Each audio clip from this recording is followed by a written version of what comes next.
सुनील का जन्म 14 जुलाई 1962 को फतेहगढ़ में हुआ था। उनके पापा Naresh state bank of India में ऑफिसर थे और माँ उषा हाउसवाइफ, जो सबसे लाडले थे क्योंकि वो दो बहनों के बीच इकलौते भाई थे।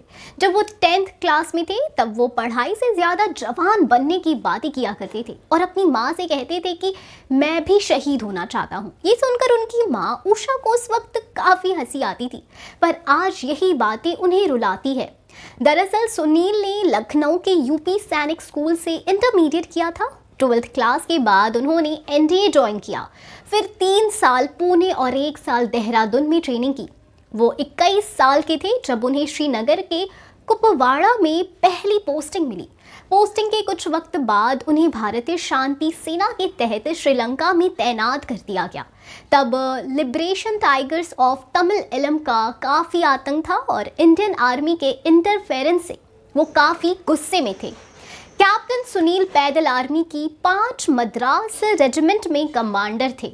उनकी यूनिट अनल कोडाल में तैनात थी। उसे उग्रवादियों ने चारों तरफ से घेर लिया था। आर्मी के पास सिर्फ 2 ग्रेनेड बचे थे। एम्यूनेशन पहुंचना बेहद ज़रूरी था। अगर सुनील की बात करें तो उनका हमेशा से एक पॉजिटिव अप्रोच रहता था और वो हर जिम्मेदारी के लिए तैयार रहते थे। उस टाइम भी उन्होंने वही किया।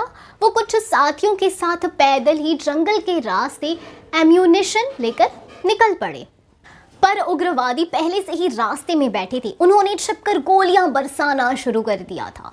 इस हमले में सुनील के सीने में कई गोलियां लगी थी और एक पैर बुरी तरह से जख्मी हुआ था। 8 साथी रास्ते में ही शहीद हो चुके थे, पर वो घबराए नहीं। इस बारे में बताते हुए उनकी माँ प्राउडली कहती हैं कि मेरा बेटा घबराया नहीं। घायल होने के बावजूद वो अकेले जमीन पर रोंगते हुए सेना के पास हथियार पहुंचाने में कामयाब हुए। हथियार मिलने से वहां फंसे 50 सैनिकों की जान बची, लेकिन कैप्टन सुनील शहीद हो गए। उस वक्त उनकी उम्र मात्र 30 साल की थी। कैप्टन सुनील के इस एटीट्यूड की वजह से उन्होंने आर्मी का नाम रोशन किया।